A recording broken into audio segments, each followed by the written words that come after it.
في عام 2035 تصل طاقم مركبة هيرميس إلى كوكب المريخ في بعثة تستمر 31 يوماً شمسياً. في اليوم 18 يستكشفون سهل أسيداليا بلانيتيا، ويجمع عالم النبات مارك عينات للتحليل الكيميائي. في تلك اللحظة تتلقى مشغلة الأنظمة بيث تحذيراً من عاصفة ترابية من الحاسوب، وتطلب من الطاقم العودة إلى المسكن السطحي المعروف باسم الهاب. أثناء مراقبتهم للغيوم القادمة يقترح مارك والكيميائي أليكس الانتظار، لكن القائدة ميليسا تتوقع أنها ستكون مدمرة للغاية، فتأمر الجميع بالإخلاء. بعد أن ارتدى الجميع بدلاتهم يفتحون باب الهاب ويصطدمون فوراً بالعاصفة الترابية. يبذلون جهداً للتقدم، ويبقى مارك في نهاية الصف لإغلاق الباب.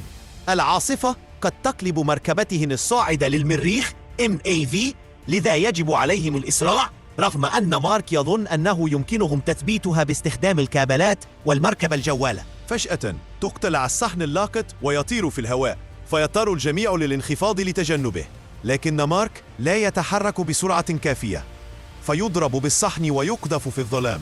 يتلقى الحاسوب إنذاراً بوجود تمزق في البدلة، ولا يمكنهم العثور عليه عبر الماسح الضوئي أو رصد إشاراته الحيوية. ترسل ميليسا الباقين إلى MAV بينما تبقى لتبحث عنه قليلاً. يشير الجراح كريس إلى أنه مع تمزق البدلة لابد أن مارك وات، خصوصاً مع بدء العاصفة في التأثير على MAV.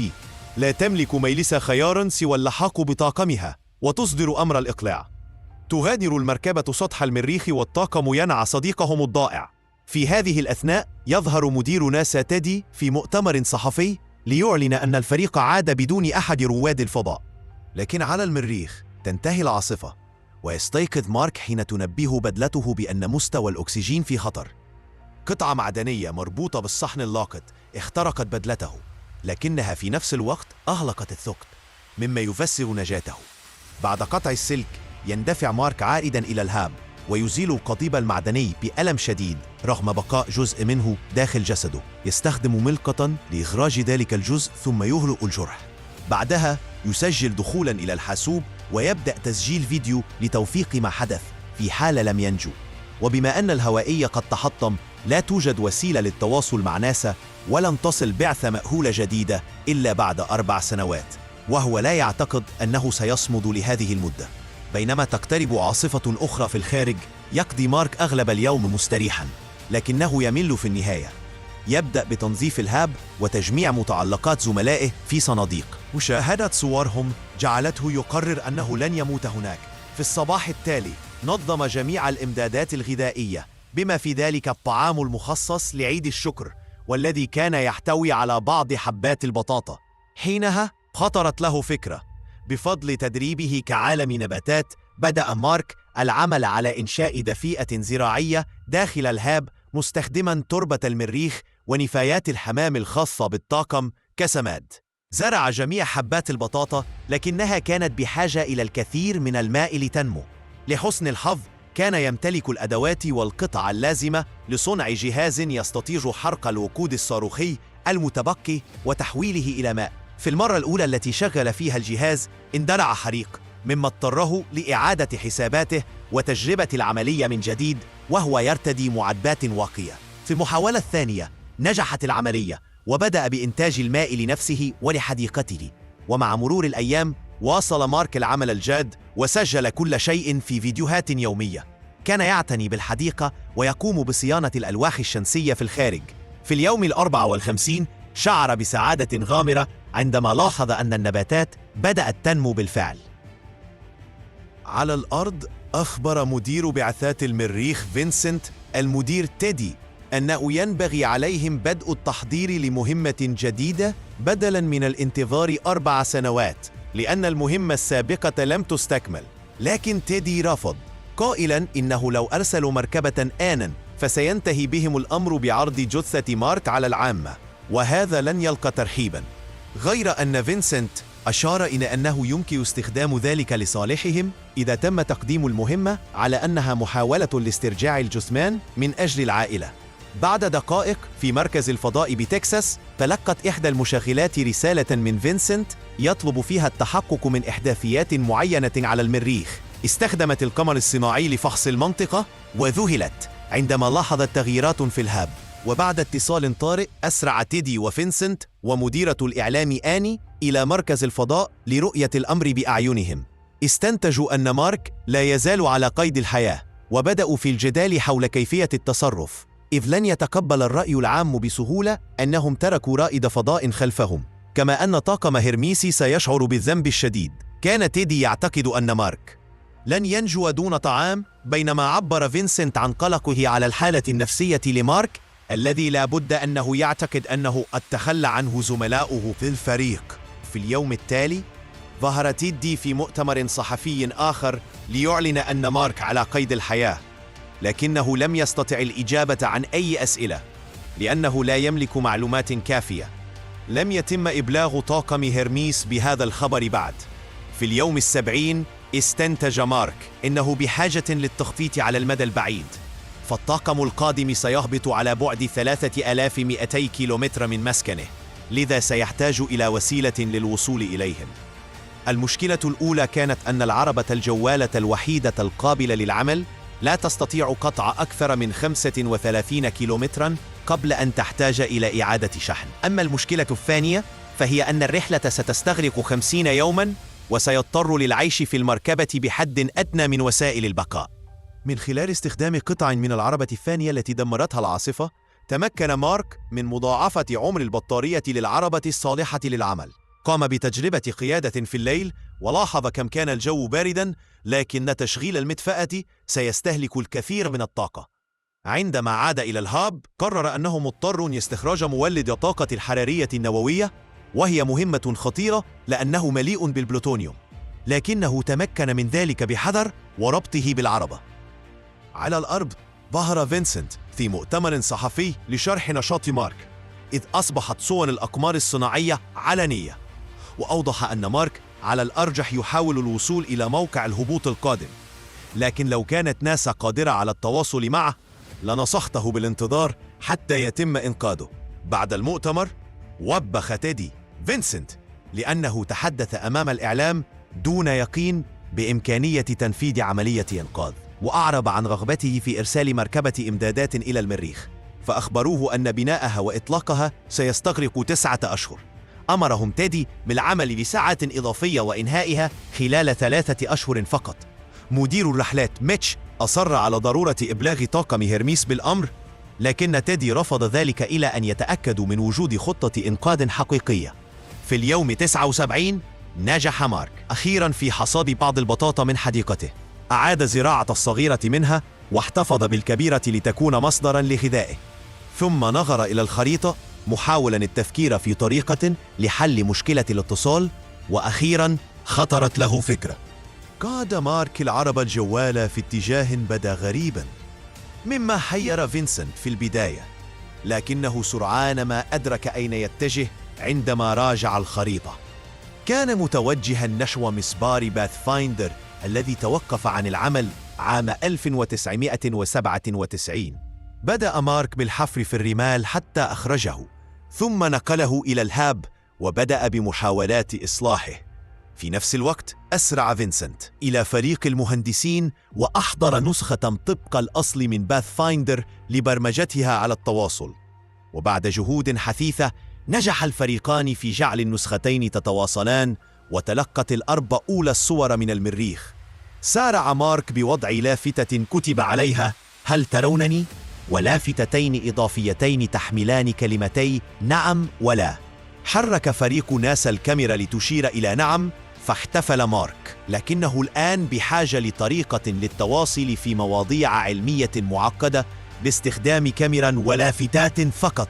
أخذ حاسوب بيث ووجد عليه جدولا بالأحرف والأرقام، فوضع لافتات تحاكيه حول باثفايندر، واستوعب مهندسو ناسا الفكرة بسرعة وكرروا النموذج في مختبرهم. وأخيراً أصبح بإمكان الطرفين تبادل الرسائل. أخبرهم مارك بكيفية نجاته، وحرص على التأكيد أن لا أحد من الطاقم يتحمل المسؤولية. بدأت ناسا بإرسال تعليمات لمارك حول كيفية تعديل العربة الجوالة لتتمكن من الاتصال بباثفايندر عبر ترددات جديدة. نفذ مارك التعليمات بدقة، وسرعان ما تلقى رسالة من فينسنت أخبره فيها أنهم كانوا يراقبونه وأن العالم كله يشجعه.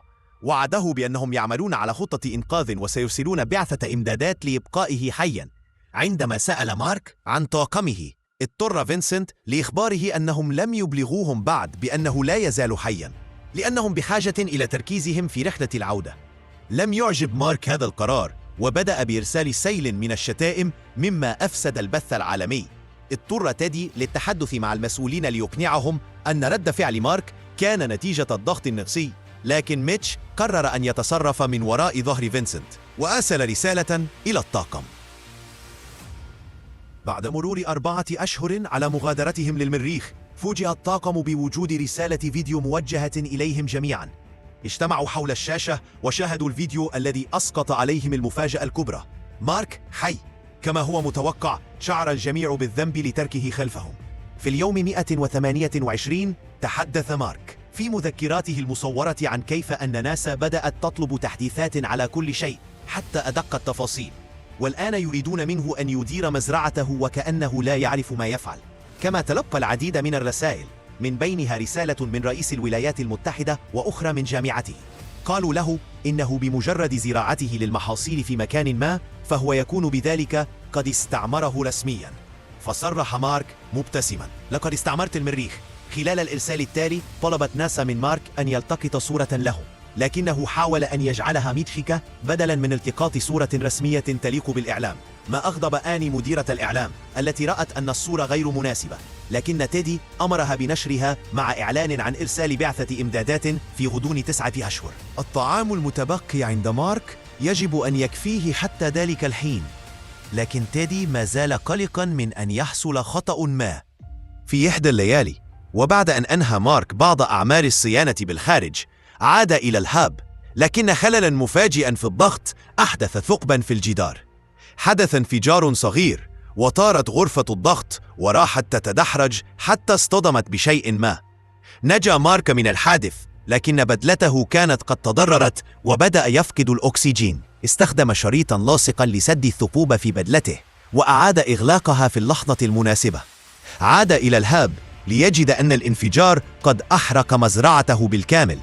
أخذ بعض الإمدادات وذهب ليقضي ليلته في العربة الجوالة، وهناك أطلق صرخة إحباط وكتب رسالة غاضبة إلى الأرض. في ناسا أبلغ فينسنت الآخرين أن الطعام المتبقي يكفي مارك لحوالي 200 يوم فقط، فأصدر تيدي أوامر عاجلة للجميع للعمل بأقصى سرعة على مجس الإمدادات. ولإبقاء مارك مشغولا نفسيا، قامت ناسا بربط اتصاله مع طاقم هيرميس ليتمكن من مراسلتهم من جديد. في اليوم التالي نظف مارك بقايا المزرعة وسد الفتحة التي سببها الانفجار. تلك الليلة حاول أن يقوم بتقنين البطاطا المتبقية، لكن صوت عاصفة جديدة في الخارج زاد من توتره. على الأرض كان عالم الملاحة ريتش يناقش وقت سفر المجس مع أحد زملائه، ثم أطلق نكتة عن كون كوكبي الأرض والمريخ في أماكن سيئة، ما أوحى له بفكرة. في هذه الأثناء واصل تيدي مراجعة بروتوكولات العمل بحثاً عن أي نقطة يمكن تسريعها لإنهاء المجس في الوقت المحدد. في اليوم 154 خفض مارك وجباته إلى الحد الأدنى، وبدأ خلطها مع أدوية لزيادة قيمتها الغذائية. وبعد 4 أسابيع من العمل المتواصل، يجتمع الجميع في ناسا لمتابعة الإطلاق. في البداية يبدو أن كل شيء يسير على ما يرام، لكن سرعان ما يكتشفون وجود تذبذب كبير، وبعد دقائق قليلة ينفجر المسبار. يتغير المزاج فوراً في غرفة التحكم، ويقع على عاتق فينسنت مهمة إخبار مارك بالأمر عندما يطلب تحديثاً. في اليوم 186 يرسل مارك رسالة إلى ميليسا يطلب منها أن تزور والديه عندما تعود إلى الأرض وتخبرهما بكل شيء عن وقتهم على المريخ. يريد أن يعرفا أنه يحبهما، وأنه مات وهو يفعل شيئاً أعظم من نفسه، وهو فخور بذلك. في هذه الأثناء تشاهد وكالة الفضاء الصينية مقابلة مع تيدي يشرح فيها أن المسبار فشل لأنهم اختصروا وقت الفحص. تمتلك الصين معززاً أكثر تطوراً يمكنه مساعدة ناسا في إطلاق أسرع، لكنه كان دائماً سرياً، لذا إن قرروا المساعدة يجب أن يتم الأمر بسرية تامة دون أن يعلم العالم. يتلقى تيدي اتصالا من الصين ويوافق على اتفاق السرية. بينما يعمل مهندسو ناسا على تجهيز مسبار جديد خلال 28 يوما، ينهي ريتش حساباته ويطير لرؤية فينسنت ليخبره أنه لديه خطة أفضل. ينظم فينسنت اجتماعا ويقوم ريتش بعرض مرئي لخطة الإنقاذ باستخدام دباسة وأشخاص كتمثيل. بدلاً من إرسال المسبار مباشرة إلى المريخ، يمكنهم استخدام المعزز الصيني لاعتراض مركبة هيرميس. الطاقم يمكنه جمع الإمدادات واستخدام مناورة حول الأرض لزيادة السرعة والعودة بسرعة إلى المريخ لإنقاذ مارك، الذي سيحتاج لمقابلتهم في مركبة MAV، لكن هذا سيضيف 500 يوم إضافي للمهمة. ميتش يرى أنه يجب إعطاء الطاقم الخيار في اتخاذ هذا القرار، لكن تيدي يرفض المخاطرة بفقدان الطاقم بأكمله ويعلن التمسك بالخطة الأصلية. في هيرميس تكتشف بيث رسالة مشفرة وتفك شفرتها لتكتشف خطة ريتش. يجتمع الطاقم لمناقشة الأمر وتذكرهم ميليسا بالعواقب. لن يروا عائلاتهم لمدة عام إضافي، وقد يتم اتهامهم بالتمرد، بل وقد يفشل كل شيء ويموتوا. ومع ذلك يصوت الجميع لصالح تنفيذ الخطة. في ناسا تصلهم رسالة من بيث تحتوي على نكتة عن ريتش قبل أن يلاحظوا أن هيرميس غيرت مسارها. يضطر تيدي لإرسال آني إلى الصحافة لتشرح الخطة الجديدة، ويشك أن ميتش هو من سرب المعلومات للطاقم، ويبلغه أنه سيضطر للاستقالة بعد انتهاء المهمة. في اليوم 219 يبدأ مارك بتعديل العربة لأنه سيحتاج لحمل الكثير من الإمدادات إلى فوهة البركان، حيث توجد MAV أخرى. تجري ناسا نفس الاختبارات وترسل له التحديثات لمساعدته. يصل العلماء الصينيون إلى ناسا للعمل على المعزز، لكن تواجههم مشاكل في التواصل بسبب اللغة والثقافة. ويتصل طاقم هيرميس بعائلاتهم ليخبروهم أنه سيتعين عليهم الانتظار 500 يوما إضافيا. ينهي مارك تعديلاته على العربة ويقوم بتجربة قيادة للتأكد من أن كل شيء يعمل. يتم اختبار المعزز الجديد بنجاح، ويطلق المسبار دون مشاكل، وتلتقطه هيرميس بالقرب من الأرض وتوصله بالسفينة. بعد 7 أشهر يستعد مارك للمغادرة. يسجل آخر تسجيل له ويطفئ جميع الأنظمة في المأوى، ويضع علامة على اليوم 461 على الجدار ويوقع عليه، ثم ينطلق بالعربة. عليه أن يتوقف بانتظام لشحنها باستخدام الألواح الشمسية، ويستغل تلك اللحظات للتأمل في المناظر وتذكير نفسه بأنه أول إنسان يزور معظم هذه الأماكن. في اليوم 517 يكتشف ميتش والمهندسون مشكلة: لا يمكن لهيرميس دخول مدار المريخ لأن الوقود لن يكفي للعودة إلى الأرض، وMAV لا يمكنها الوصول إلا إلى المدار المنخفض. لذلك يجب على مارك أن ينطلق بسرعة كبيرة لتجاوز الجاذبية. لحل هذه المشكلة يجب تقليل وزن MAV ب5000 كيلوغرام. يقترح ميتش إزالة المقاعد ولوحات التحكم وحتى بعض أنظمة البقاء. سيتعين على مارك ارتداء بدلته للتنفس، وسيقود الطاقم المركبة عن بعد دون وسائل اتصال احتياطية. والأسوأ أن عليهم إزالة الجزء الأمامي والنافذة وتغطية السقف بالقماش، ما يجعل المهمة شديدة الخطورة، لكنها الخيار الوحيد. يرد مارك على الخطة بكلمة اللعنة. في اليوم 538 يصل مارك أخيراً إلى الفوهة ويسجل تدوينته الأخيرة غاضباً من الخطة المجنونة، لكنه يعترف أنه يحب فكرة أن يكون أسرع رجل في تاريخ السفر إلى الفضاء. يبدأ بإزالة كل الأجزاء غير الأساسية من NV ويغطي السقف بالقماش.